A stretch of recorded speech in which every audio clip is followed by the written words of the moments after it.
Hi, thank you so much for joining me today, and today's video is for Scraptember 2023 day 2, and today's prompt is to use a white background. Now if you watched me before, you know this is quite an easy challenge for me because it's what I tend to do anyway. So I've chosen this picture of Amelia back in February 2008. She was 7 or 8 months old at this point, and it was taken by my friend Anita Munt, who came and did a little photo shoot for me of the two of them. So I've pulled out all my pinks from my collections that I have available. I started with 49 Market Spectrum Sherbet, and they're just the bits and pieces that I have left over. And then I've moved on to my Mind's Eye with Simple Stories Wildflower. So I've pulled out some of the pinks, and I'm also using this grey scrap just to break up the pinks a little bit there. I just want to build a mat behind my photo, and that will be the majority of the layout really. So I'm happy with what I've got so far, so I'm just going to glue these pieces down so that I don't get lost. It's so easy for me to start building up layers like this and then forget where they were, so just gluing everything down. Now most of these pink scraps are from the Remnants pack from the Spectrum Sherbet collection. They're pieces that I've used in the past and I've just got bits left over, and that large piece on the right hand side is cut from the packaging from, I think it was from the laser cut pieces. So I'm loving how that's all layering up there now. So just want to get this grey piece added. At first I think it's going to go at the top here, but in fact in the end I bring it down to the bottom left, and that's where my title is going to sit. So I'm much happier with that. So pushing the photo over to the right slightly because Amelia's looking into the left. So that made more sense. And this is a 5x7 photo. It's a bigger than normal photo that I would use. So I didn't want to make the mats too large because I didn't want them to cover the whole of the white space up. So just continuing to go through my bits that I have left from this collection. I don't have a huge amount left of Wildflower and I absolutely adore it, so I must admit to hoarding it a little bit, but I'm determined to use up a few more of my collection so that I can treat myself to some new ones. So I really like this piece. It's a peachy pink with yellows on it, so I just want to create another strip to go across the bottom of the page, and I'm going to add a fishtail banner to one side. So just cutting that strip down. That's my new Tim Holtz trimmer. It's a rotary trimmer and it's absolutely amazing. If you're looking for a new trimmer, I would highly recommend those. So this is one of the tags that comes from the tag paper in Wildflower, and I'm going to add that to the top. I do in fact cover all of those butterflies and moths and just have the tag peeking out in the end. I felt that it needed something else to the left here, so I've just torn a strip of this gingham from the 6x8 paper pad and I'm adding that down the side there. So now just focusing on cutting out this tag and adding the hole with my single hole punch. And I'm doing that so that I can add some seam binding. And at first I think I might add it to the left here, but I love it above Amelia's head at the top there.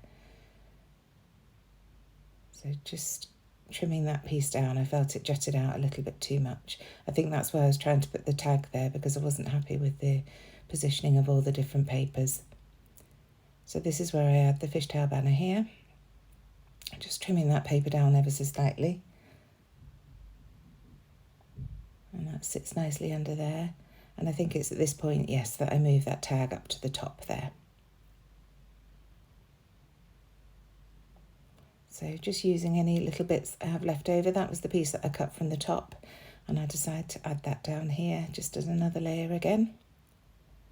And once these photo mats are all down, I can add some mixed media to the background and then start embellishing. So it's my usual MO really, isn't it?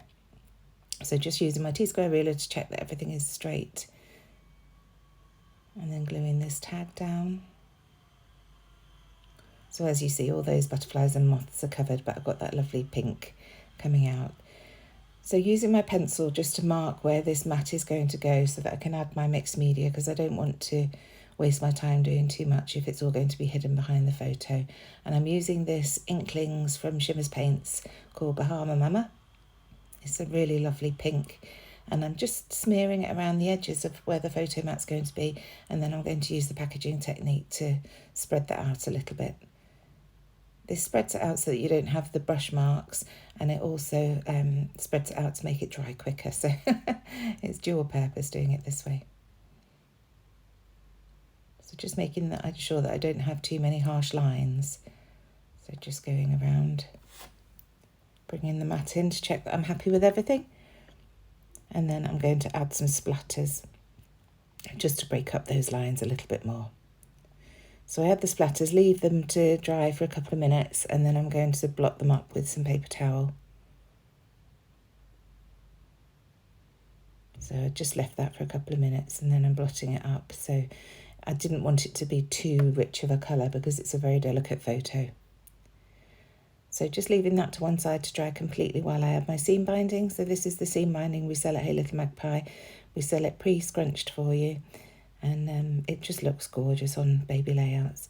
So at first I think I'm going to tie a bow at the top, but when I look at it, I feel like it looks almost like I'm trying to tie a bow above Amelia's head. So like her hair's in a bow or something. So I quickly change that and pull it out and just leave it to trail down the right-hand side of the photo in the end. So now that that's all together and the paint's dry, I'm just going to glue this all down. Just like that. Again, using my T-square ruler just to check that everything is straight and on the page correctly. All the pencil lines are covered that I created before I added the watercolours. And now I'm going to bring in my title.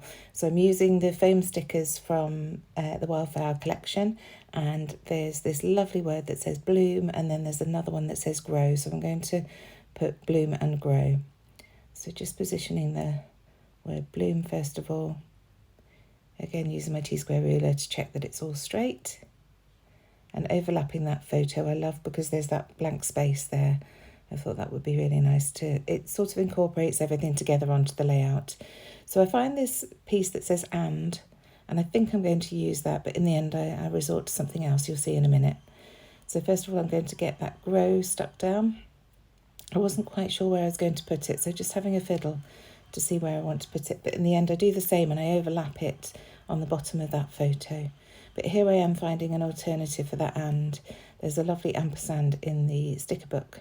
So I stick that onto some white, just some scrap white cardstock, and then cut it out, leaving a very small white border. And then I'm going to mount it onto some foam pads, and that will be the and of the Bloom and Grow title. So here I am now sticking down that grow section of the title.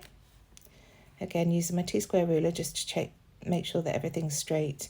You only really get one chance with these foam stickers when you're sticking them over a photo, so you need to make sure that they're in the right place. And then here's that lovely ampersand that I'm just going to back with these foam pads. These are the 6x12 foam pads that are sold on a roll from Sticks 2. They're absolutely amazing. I won't make you watch me do that. It's quite painful, but I got there in the end. So there's my title. So now I want to start embellishing. So again, I pulled out any pink bits that I had in my stash.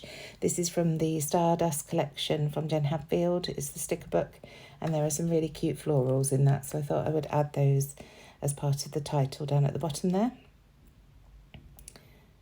So there's one cluster, and then I find this one with a green stem. And at first I think I'm going to put it above the title, but the green is a little bit too stark. So I changed my mind, and in the end I just cut the flower head off and just use the flower as an extra piece in that cluster at the bottom. And I bring in this wildflower sticker from the Wildflower sticker book. It's just a more subtle, the pink goes better with the photos, as does the green, and because it's on a sort of beige background, it's not as stark as that white that I had on that other piece. So here I am just adding that flower head to that bit there. And then going back to my Wildflower collection book, sticker book, and find another big floral to add at the bottom here. And then one more to add at the top. So I've got that lovely visual triangle going on there. So just tucking it slightly under that photo, just so that it becomes one again with the layout. And then I find some word phrases. So this one says beautiful that I've added at the bottom there. And then still flicking through to see what else I can find. I really like these circle stickers, so I was looking for one of those to add. And this one just says smile. So just tucking that in at the top there. And then moving on to the 12x12 sticker sheet to see if there's anything else I can find. Now this sticker says all smiles, and that just breaks up that block of pink that I've got from that scrap of paper I added there. So again, tucking it under the leaf of that floral. And then this piece says today. So adding that up to the top. So again, I've got the 3 word phrases in that visual triangle with those florals. Now this is from going back to Spectrum Sherbet from 49er Market. This is one of the frames that was in the ephemera pack. So just adding that to the top. It just brings a really subtle something to the top and builds up the layers up there. So cutting that in half, because I'm only going to use half of it. There's no point in tucking everything underneath. Besides the fact it would have been very difficult because everything's stuck down. But it's great to save that other half for another day. And now I'm going to turn my attention to this seam binding. So just adding blobs of glue along the line where I want it to sit. I still want it to roam free, if you like, but be kept to the position that I want it to sit in the page protector. So just a few dots of glue along that line to secure it in place. And you can see it still moves around. There's not too much glue there. And I love the texture that brings to the layout, without too much dimension as well, because it'll flatten down in the page protector. So I've gone through my old stash again and pulled out these little white pearls. I think these were from Kaiser Craft years ago. So just adding a few of these, dotting them around the 3 clusters that I've got here. And then after that, I'm going to come in with some enamel dots, some glittery enamel dots in pink, just to add those as well to bring in some sparkle. Finally, I add the date at the bottom left of the title, and that's the layout done. So please do check the description box down below for everybody else joining in on this fabulous hop. And other than that, I shall see you tomorrow for day 3. Thanks so much. Bye.